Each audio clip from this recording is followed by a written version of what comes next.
Good morning, South Rock, and welcome to week 25 of the Story Devotions. We're in the middle of Jesus' ministry, and we're in fact coming to the end this week. But I really want to highlight one story in this chapter, and it's the story of what we call the rich young ruler. So a man comes to Jesus and he says, "What must I do to inherit eternal life?" Right? And Jesus says, "Oh, well, it's easy. Keep the commandments. You shall not murder. You shall not commit adultery. Don't steal. Don't give false testimony. Don't defraud. And honor your father and mother." And the man says, "Oh, well, I've kept all of these since I was a boy." Now, I love this answer because it's a lie.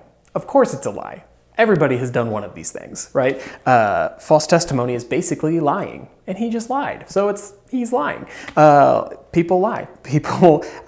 We all have, or not all, but some of us have really good relationships with our parents, but do you think that means all my life I've honored my father and mother? No, of course not. I was a teenager at some point. I was a little defiant at some point. The same thing with stealing or, we probably all haven't murdered, but Jesus did say if you're angry with your brother, with your brother, then you've committed murder. So who knows? But obviously he's not telling the truth here. But let's give him the benefit of the doubt, because Jesus kind of does too. He says, "Okay, you've kept all these. I'll take your word for it." He says, Jesus loved him, which God bless him for that. But Jesus loved him and said, "One thing you lack, go sell everything you have, give to the poor so you can have treasures in heaven, and then come and follow me." And the man walks away because he had a lot of possessions. He had a lot of wealth.